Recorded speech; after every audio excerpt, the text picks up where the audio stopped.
Okay, all right. And Vicki Hatter.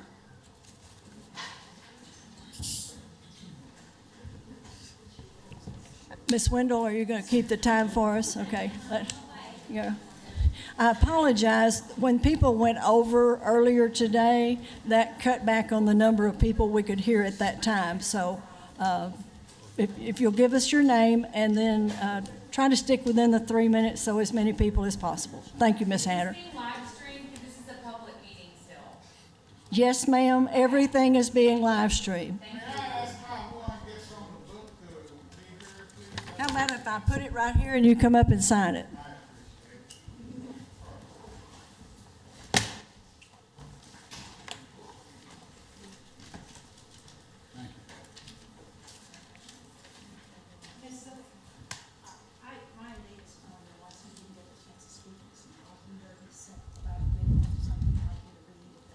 Sure. I'm going to call and you can do the minute of him and the 3 minutes of you. Okay, Ms. Hatter, if you will give us your name and then we'll start your 3 minutes. Good evening. I'm Vicki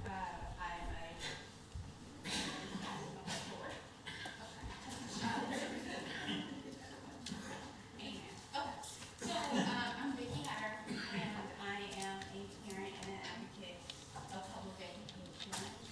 And tonight, briefly, I'll make a statement on what I heard from Dr. Henderson and Hernandez. Okay. That's okay. I Dr. butchered names all night, so it's not a problem. And the other young lady in the gray suit.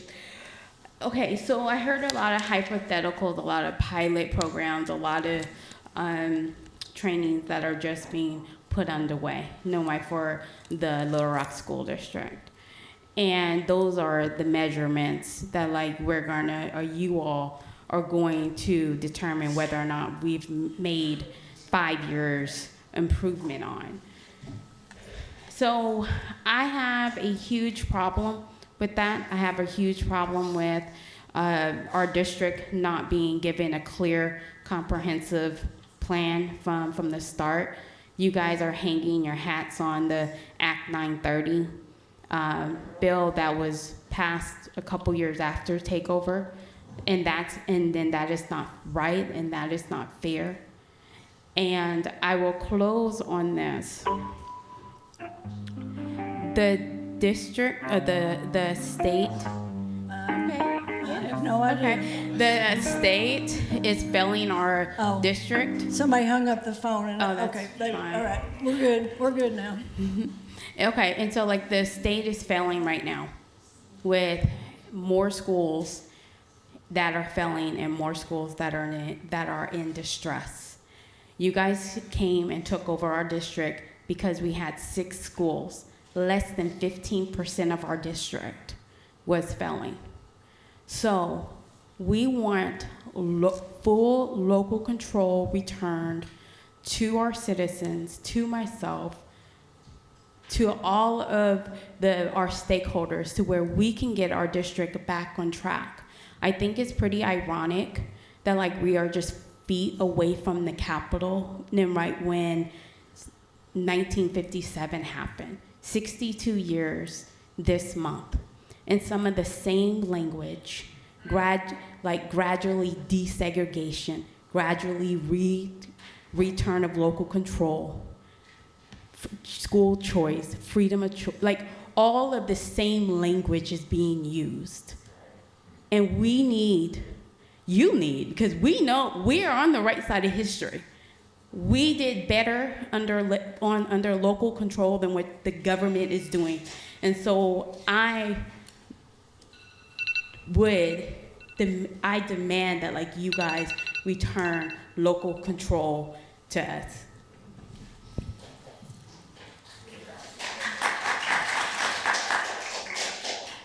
Carol Roddy.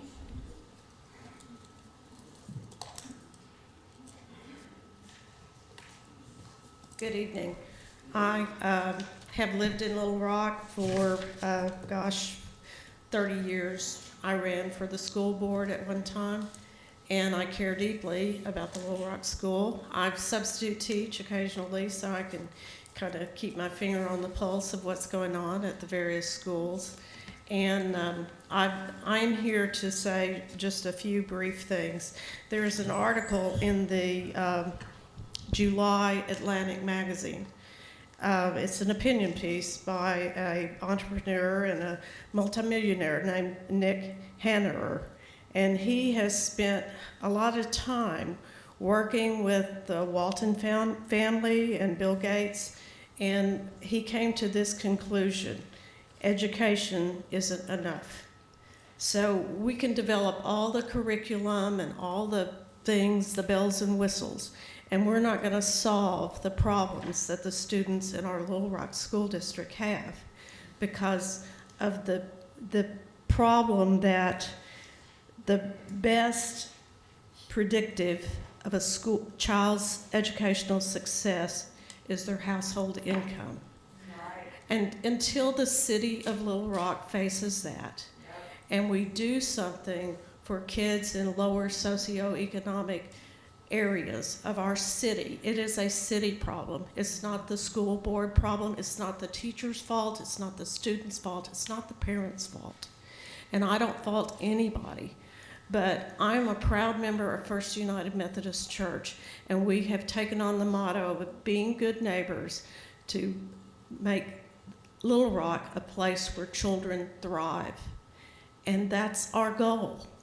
And so when a child goes to school where they have been forced to frequently change schools because of poor housing may be available to them, that they have little help with their homework, they have few role models, and they have exposure to lead and asbestos, they have untreated vision, untreated ear, dental, and other health problems, and let's just face it, they live in chaos and frequently unsafe environments.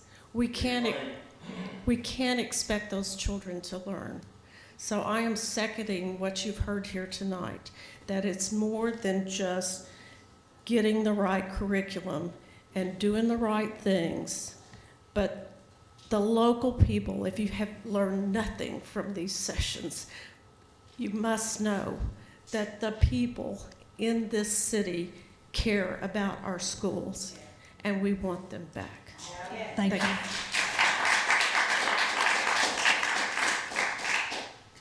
Owen McMullen. Good evening. Thank you very much. I'm Owen McMullen. If you'll raise the microphone up slightly, good, thank you. Good evening. I'm Owen McMullen. I'm proud to be here to be before the governing body, the authorities, also the concerned citizens, teachers, patrons. I'm a product of the Little Rock School District, born, raised, and educated in Little Rock. Got a good education, Jim Crow education. I didn't bring up the subject. I heard someone else mention Mr. Faubus, so to that I'll say this. The Honorable Governor made a mistake.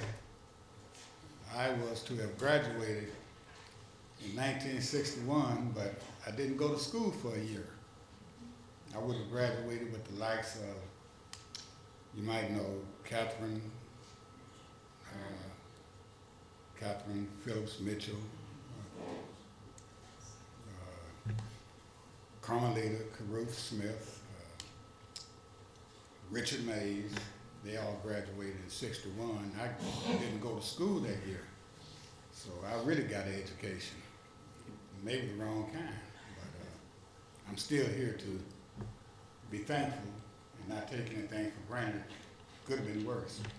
I did go into the military and I got back, so I've been blessed in many ways. But to overlook a factor that has not been, just, you start at the head. If a governor does something that's wrong, he made a mistake. I'm not saying he deliberately did it, but he made a mistake, and you repeat mistakes. The future's the past, you're through a different door. We don't want to go backwards. You take duly elected school district and slam democracy and stomp it, died for the right to vote, and then when folks vote, their vote doesn't mean a thing. The folks that they elected to do something are upset, and then you appoint someone to do what someone was elected to do. That should be addressed. We should have a court about it, but you don't take Arkansas to court in their own courtroom, so they should go to the federal level. It's kind of ironic that all of this started as soon as the federal level released the Little Rock School District. Such a timetable. I mean, that's just something to think about. As soon as it was released, boom, here comes charter. So to make a long story short, history will and does repeat itself, and you sort of scar folks when you slam them, take away this and that. You're talking about traumatic. Folks are still suffering from what happened in 57, 58, 59. I mean, if you lose a school year, just think how you scar someone. I probably medicated myself, diagnosed myself, treated myself, therapeutic, this, that, all to no avail or maybe to the wrong ends. I don't know. I'm not a doctor. I'd love to be one, but I'm not. You know what I'm saying. So experience is a heck of a teacher. When you make a mistake, just own up to it and do the right thing. It's doable. You know, no honest effort goes unrewarded. I'm sort of a product of that teaching as well. So thank you for the opportunity to speak, and I hope everybody got something out of what I had to say. Thank you very much.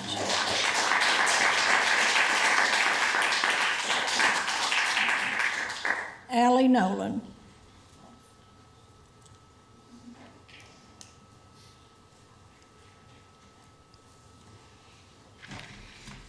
Hi, I'm Allie Noland. I'm a mom of 2 young kids in Little Rock School District. You've heard from me before. I'll keep it short. I have asked so many times, what do we have to do to earn our school district back? I listened to the presentations tonight, and I'm actually looking at the statute, and it says, if the public school district has not demonstrated to the state board that the public school district meets the criteria to exit level 5. And what I want to point out is that we aren't any part of that sentence. The public school district right now is Mr. Key. He is making the decisions for our district. You all are the state board, and you all set the exit criteria. What could we as a community do to meet that? And I really mean that. What can we do? Because we don't have a say in those educational policies that determine if we meet that. You are measuring with those exit criteria the job you have done, not the job we have done. And I am, you know, there's so much talk about accountability, and accountability is important, but right now that is going the other way. It is accountability for how you have managed our schools for 5 years, and we are frustrated because we feel powerless, and we want to know what we can do as a community. I can't control the curriculum that is chosen for a school in Little Rock right now. I can't control decisions that are made about personnel. I can't control about school closures or anything like that. Those things that go to what happens right here are all being made by people, like all of that is being decided by people, period, and none of it is being decided by the people who are asking you to, you know, consider whether or not we can do as good a job or better than you can in making these decisions. There are a lot of unintended consequences from the state takeover. A good one is that it has unified this community so much. And you know, in the end, that may be the best thing that comes out of this, is that we are so much more focused on working together to work for our kids and to do what we need to do to be able to manage our school district. And, you know, at the end of the day, if that is the outcome, then thank you. But we need the ability to do that. And right now, you know, it's going to come down to who do you trust to make that decision. And I don't think it's necessarily fair to assume that you all will be better at that job than we are. Okay, thank you.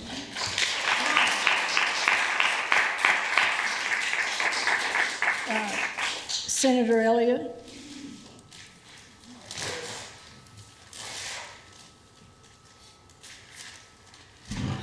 Thank you. This is from Ryan Davis. If I were there, I'd say, I realize that the board has made up its mind, but I believe we need the people of Little Rock to say our piece. We're united in our resolve to have local control of our school district. We reject anything that seeks to divide our district along ostensible, if not purposeful, racial lines.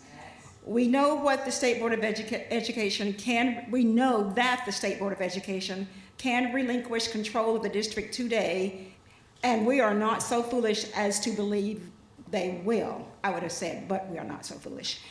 And yet we persist. That's the English teacher. And yet we persist. We demand, because power concedes nothing without a demand, a full and unequivocal return of our district, and thus our children, and thus our future, to control of the real stakeholders, us, in capital letters, and we demand it now. Ryan Davis. So that's his minute or less than. So my 3 minutes are, and I'll just start with something that Ryan is saying here. Some of you remember when we had all of the discussion about closing the schools, and we had hearings across the district. And we dutifully went to those hearings and spoke up and said what we thought. At the same time, we kept hearing the decision had already been made, and that's kind of what Ryan is hearkening to now. And we went, we kept going, and yet just what we had been hearing was going to be the case is absolutely what happened. That sentiment pervades what we're doing right now. I count myself in this. I don't pretend to speak for everybody else. I count myself among one of the persons that I think that decisions have been made about what you intend to do. So I can speculate on that, and not without a foundation, though, I might add. It seems pretty clear to many people in this community that the whole idea is to take the schools on which we have placed an F and make some kind of achievement district out of them as a charter district, the way they have in Memphis, the way somebody so out of the blue suddenly wrote about Chattanooga. All of a sudden there is these things have patterns. All of a sudden there's an op-ed of how great it would be to do that. And in the op-ed, somebody said with great force and with great certainty, we know what to do. What we believe, and what a lot of people believe, and I include myself, is that is what you plan to do. And what I want to say about that is, you keep heaping your decisions without any elected board representation on this district. And at some point, you need to realize that it's not working. And at some point, I hope you will realize that people can pick up patterns, and we don't assume without foundation that we don't have reason to believe you intend to pick our district apart even more and place some of us in one place, and it would be the worst thing you can do to this school district, because we should have it back whole as you took it in 2015, but that is not possible because you've charterized it so much. That is not possible. What is possible is for you to leave it alone now and return it whole. Please make every single one of us wrong when we say that's the plan.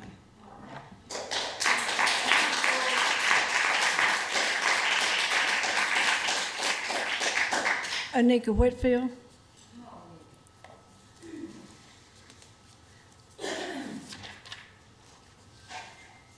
I didn't realize you were going to give me an opportunity to speak, but I do want to say this.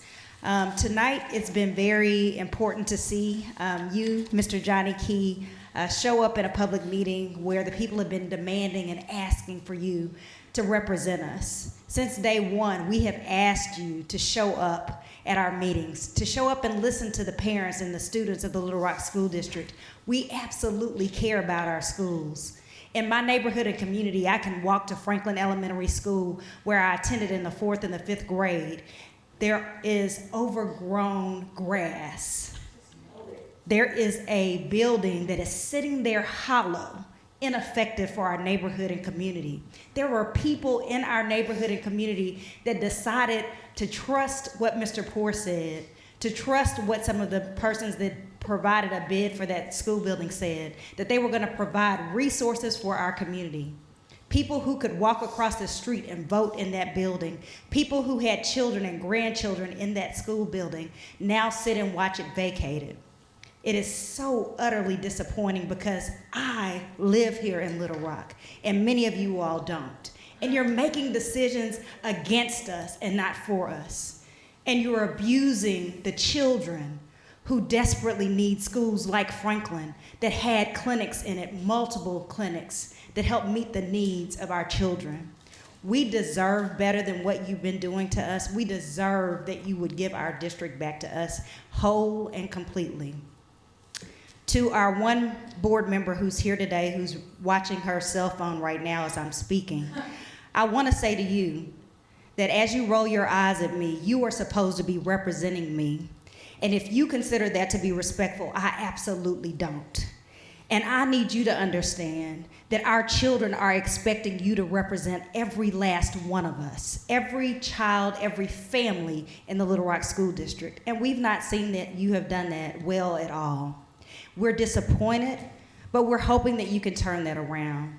In the absence of Fitz Hill, who's also a part of the Little Rock community, we want to say to him that we understand he's getting paid by the Little Rock School District, that he has gotten money from several other people to do things that seem to be working against our children. And it's so unfair because you took an oath, you accepted an appointment by a governor to look over the entire state, and you don't seem to be doing that very well. So give us our district back. Give us our children back. We pay our taxes. We do what we're supposed to do. Now it's time for you to do what you're supposed to do. Thank you.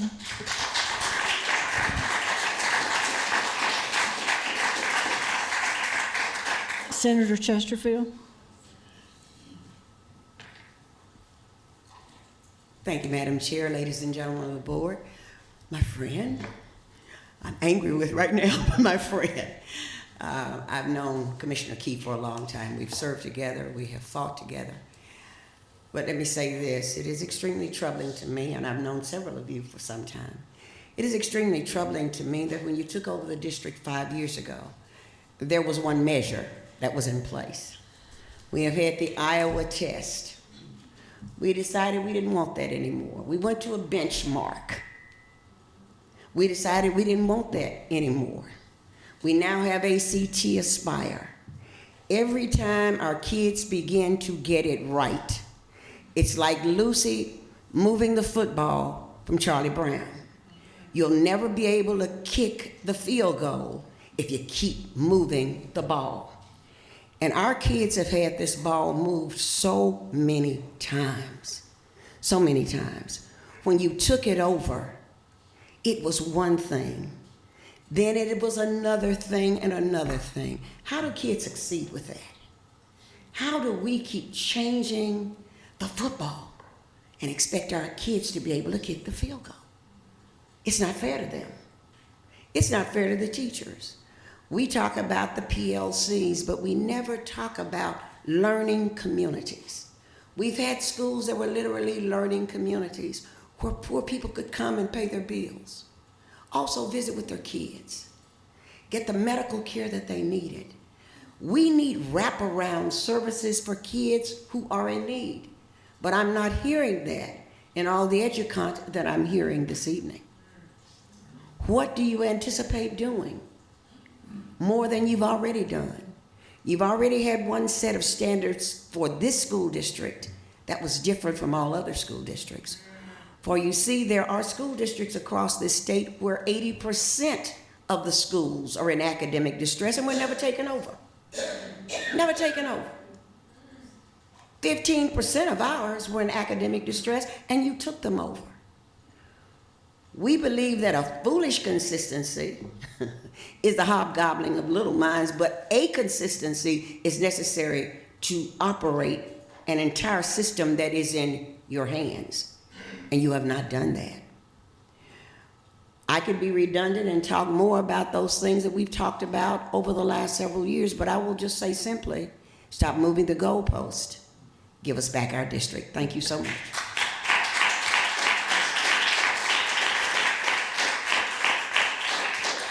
Thank you, Senator. Senator Bond?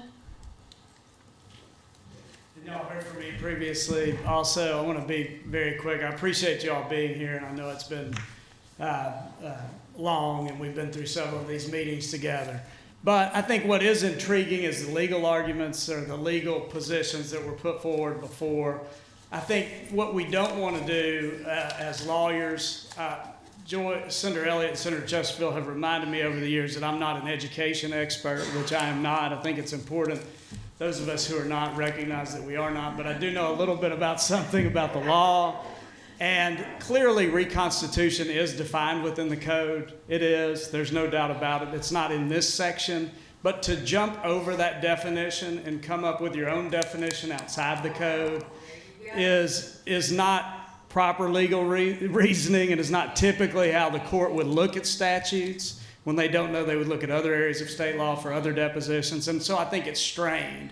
So from a legal perspective, I think if we're being honest with ourselves, we have a definition of reconstitution that we're bound by. And if you want to say it's not defined, then you have the issue of is it an unlawful delegation, that the legislator's just given you the power to reconstitute and there's no definition. So it doesn't make any sense. You have to look at the definition that's given in the code. I think if asked honestly, you get 10 lawyers who would say, yes, look at this definition of reconstitution that is within the code. It's also referenced in another section of the code, all having to do with education, and that is the definition. So you are limited in what you can do. You can reconstitute, and that means the removal of a superintendent or the replacement of him or the removal and replacement of the board. That's what the law says right now. That's the definition you're bound with.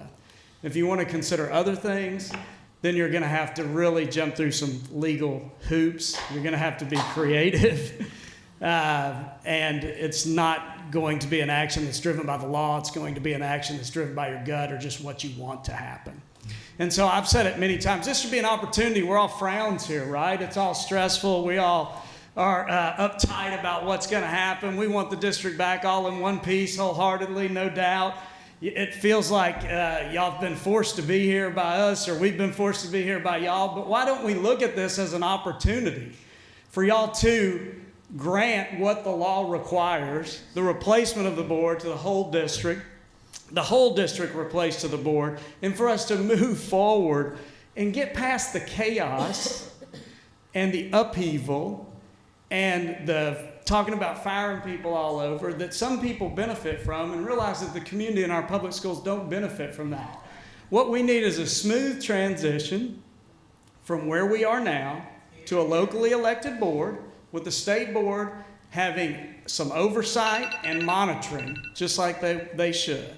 So let's seize this opportunity to, when we look back here, let's don't look back and say we've created two separate districts. One, have you thought about what the makeup of that district would be? And one of what you thought about that makeup would district be? You're going backwards, back to where we came from. We want to go forwards. So now is the time that we seize the opportunity and make LRSD the most diverse, most high-achieving district in the state, and we can do it, but you have to give it back to us as the law requires. Thank you.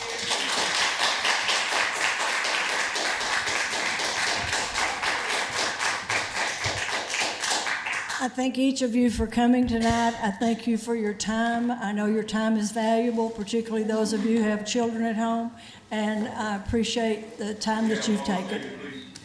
Sure. You got 3 minutes.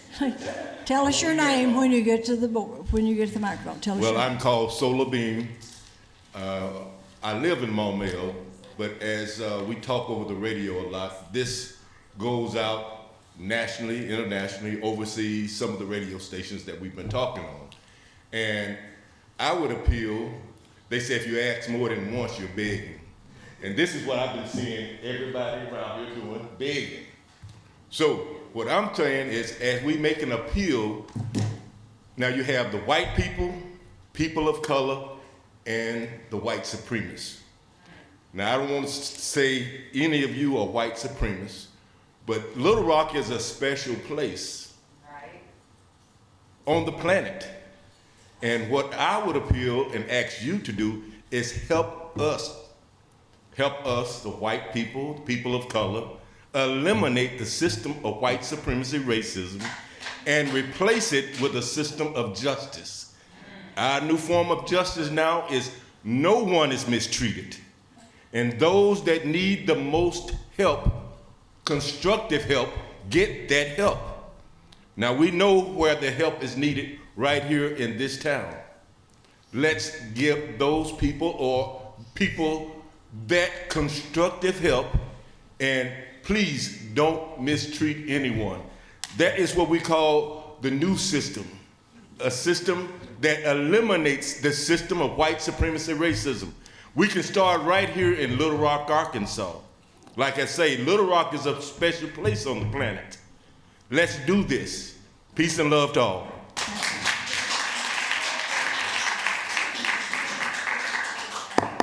Meeting adjourned.